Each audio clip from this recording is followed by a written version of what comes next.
ሰላም ቤተሰብ እንዴት ናችሁ? ደህና ናችሁ ወይ? እኔ እግዚአብሔር ይመስገን በጣም ደህና ነኝ። እንዴት ናችሁ? እኔ በጣም ነው የምወዳችሁ በዚህ አጋጣሚ እና ደግሞ አንዳንድ ምንትንጫጩ አላችሁ ቲክቶክ ላይ ማለት እኔ አልገባኝም ማለት በዚህ ልክ እንደዚህ መሆን ጥሩ አይደለም። ገባችሁ አይደል? እነሱ አንድ ናቸው። ገባችሁ? በሚሰሩ ስራ በሚሰሩ ቪዲዮ አስተያየት ስጡ። ልትናደዱ ትችላላችሁ። ሲያጠፉ እንደዚህ አጥፍታችኋል ተስተካክሉ ብላችሁ አስተያየት መስጠት ትችላላችሁ። እየሮጣችሁ ግን ቤተሰብ ጋር መሮጥ ጥሩ አይደለም። እሺ ለራሳችሁም ጥሩ አይደለም። እዚህ ጋር እነሱ አንድ ላይ ነገ ዞሮ አንድ ላይ ይሆናሉ። አሁን እኔ ቢሰሩ ችግር የለውም። ገባችሁ? እኔ ደግፋችኋለሁ። ሃይሚና ከብሩኬ ጎን ነኝ። ገባችሁ አይደለ? አንድ ሰው ዩቲዩብ እሰራለሁ ብሎ ከተነሳ መስራት አለባቸው። እናንተ አይ እኔ አይመቹኝም አልከታተልም ካላችሁ መብታችሁ ነው። ነገር ግን ልጆቹ እኔ ይኸውላችሁ ለምን መሰላችሁ? ዞሮ እነሱ አንድ ናቸው። ገባችሁ? ዞሮ ነው የሚገናኙት። ምንም አይጣሉም። ገባችሁ? ምንም ቢሆን ልባችሁ ላይ ሃይሚና ብሩኬ መቼም አይለያዩም። ዞሮ ይገናኛሉ የሚለውን ነገር አንድ ላይ ማድረግ አለባችሁ። ገባችሁ? ሌላኛው ግን እናንተ ብትቀባጥሩ ብትጨቃጨቁ እኝኝ ብትሉ እነሱ ዞሮ ነገ አንድ ላይ ናቸው። እኔ ሁላችሁ በዚህ አጋጣሚ እስከ አዲስ አመት ድረስ አንድ ላይ እንደዚህ ቢሰሩ ችግር የለውም። ምክንያቱም ጥሩ ነገር ሲሰራ እናንተ አታዩ። ገባችሁ? ሰብስክራይብ አታረጉ፣ ቪው አይደለ ላይክ የለ። ገባችሁ? አሁን ይስሩ በቃ አለቀ። እንዴ ቻናላችሁ እኮ ሞቶ ነበረ። ገባችሁ አይደለ? ስለዚህ እንደዚህ ሲሰሩ እኔ ደስ ነው የሚለኝ። አለቀ። አንድ ሰው ዩቲዩብ እሰራለሁ ብሎ ከተነሳ ከቆረጠ ይስሩ። እንዴ ሌላ ገቢ የላቸው ሌላ ስራ ይሰሩ። እንዴ ቆይ እነዚህ ልጆች ቁጭ ይበሉ። እኔ እንደዚህ እንዲሰሩ እፈልጋለሁ። አንደኛ ሰብስክራይባቸው ይጨምራል፣ ሁለተኛ ይስሩ። ገና ታዳጊ ናቸው፣ ገና ልጆች ናቸው እኮ። አሁን ካልሰሩ መቼ ሊሰሩ ነው? ገባችሁ አይደለ? አይኔ ማለት የሆነ ነገር ቪዲዮ ላይ ያጠፉ ነገር ካለ አስተያየት መስጠት የሁላችንም ግዴታ ነው። ገባችሁ አይደለ? ምክንያቱም እኛ እንድናይ ስለሆነ ስለሚፖስቱ ገባችሁ አስተያየት እንሰጣለን፣ እናወራለን። ነገር ግን እላፊ ቃላቶች መናገር ምናምን ስለ ማንነታቸው መቼም አታውቁም። ስለ ብሩኬ ማንነት አታውቁም፣ ስለ ሃይሚ ማንነት አታውቁም። ገባችሁ? ሃይሚም ከየትም ትወለድ ብሩኬ ከየትም ይወለድ አታውቁም። እናንተ ራሱ ከየት ትወለዱ አታውቁም። እናት አባቶቻችሁ አይደለ እናንተን ያሳደገ ማለት ነው። እናንተን ያሳደገ እናት አባቶቻችሁ እኔ ነኝ እናትሽ እኔ ነኝ አባትሽ ስላለሽ ነው አይደለ አምነሽ ያለሽው እያንዳንድሽ የምትሳደቢ ማለት ነው። ማን እንደወለደሽ ታውቂያለሽ? አታውቂም። ገባሽ? እኔ እኮ ጎዳና ተወልደሽ አድገሽ ወይም ደግሞ ከጎዳና ሕፃን ሆነሽ እናትሽ ወይም ደግሞ አባት እንደዚህ አግኝቶ አሳድጎሽ ሊሆን ይችላል። እናንተ የምትሳደቡ ራሱ ማለት ነው። ገባችሁ? እኔ ነኝ እናትሽ እኔ ነኝ አባትሽ ብሎ ነግሮሽ ይሆናል። እስካሁን አምነሽ የነሱ እህት ነኝ የነሱ አባት እናት ነኝ ብለሽ ሊሆን ይችላል። ስለዚህ ምን አፋለኝ ብለሽ ነው አንቺ ስለማንነትሽ በደንብ ታውቂያለሽ? አታውቂም። እርግጠኛ ነኝ። ገባሽ? ስለ ራሳችሁ ማንነት በደንብ ሳታውቁ ስለ ሃይሚና ስለ ብሩኬ ልታወሩ ጥቂት የጥፍር ቆሻሻ የሚያክል ምንም የላችሁ። ገባችሁ አይደለ? ሃይሚን ከማን እንደወለደች ጠንቅቃ የምታውቅ ጀግና ሴት ናት። ብሩኬም ደግሞ እንደዛው። ገባችሁ አይደል? እናንተ ከአፋችሁ ይላችሁ በአፋችሁ በቂጥ የምታሩትን በአፋችሁ ስለምታሩ የናንተን ጥቂት የምታክል እንደ ጥፍር ቆሻሻ አይቆጥሩም። ገባችሁ? እናንተ እየለፈለፋችሁ እነሱ ግን ወደፊት። ገባችሁ? እናንተ ለፍልፉ እነሱ ወደፊት ነው። ምንም አድርጉ ምንም። በዚህ ልክ ጭንቅላታችሁ መሀይም መሆኑን አላቅም እኔ። ገባችሁ? በዚህ ልክ ማለት ሌላኛው ደግሞ ስለዛሬ እኔ ብሩኬ ማለት መጀመሪያ እኔ በጣም የምናደድብ ብሩኬ ምንድነው ታውቃላችሁ? አሁን እዚህ ጋር ዛሬ ብሩኬ በደንብ ጥፋት አጥቷል። ገባችሁ? ስለዚህ ብሩኬ እንደዚህ አይሆንም ተመለስ ብላችሁ መከሩት። መስደብ አይደለም፣ እናቱን መዘግዘቅ አይደለም። ብሩኬ ዛሬ ያጠፋው ትክክል አይደለም። አዎ ትክክል አይደለም። ምክንያቱም መጀመሪያ ያጠፋው ጥፋት አለ።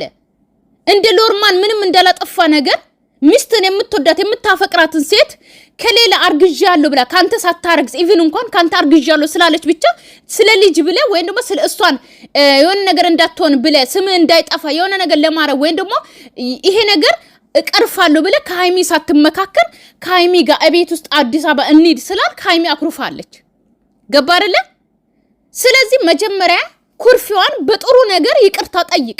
ቀለበት አይደለም ብሩኬ አንተ ከሃይሚ ጋር ስትጣላ እየሮጥክ ቀለበት ወይ ደግሞ የሆነ ነገር ይዘ ተንበርክከ የሆነ ነገር ፕሮሚስ ላርግልሽ ማለት ሳይሆን በቀለበት ጉዳይ አይደለም እኮ የተጣላችሁት። አንተና ሃይሚ የተጣላችሁት መንስኤው ልጅቷ ናት አይደለ? ስለዚህ በዛ ጉዳይ ተነጋግራችሁ ነገሩን መፍታት አለባችሁ ቅድሚያ። ገባ አይደለ? ያኛውን ቅድሚያ ነገሩን ሳትፈታ እንዴት ነው እየሮጥክ መጣ ቀለበት ላርግልሽ ብለ ተንበርክከ ቀለበት የምታረግላት ይቅርበኝ ብለ ማለት ነው። ገባ አይደለ? መጀመሪያ ቅድሚያ ነገሩን ፍቱት። ከዛ በኋላ ወደ ቀለበት እኮ ይደርሳል፣ የትም አይሄድም። በስነ ስርዓት ቀለበት ታደርግላታለህ ጓደኞች ባሉበት።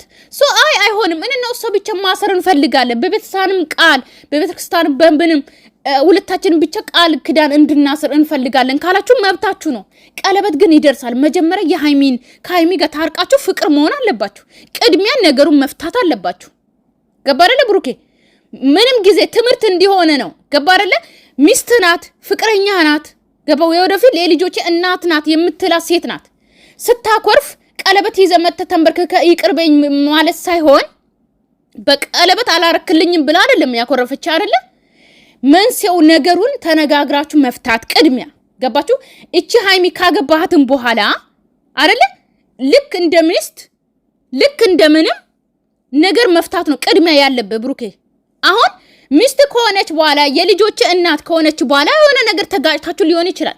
የዛ ጊዜ አንድ ጽጌረዳ አበባ ይዘላት መጣ ይቅርበኝ ሚስቴ ትላንትና ያጠፋሁት እኮ ስህተት ነው ብትላት ይቅር ትላለች።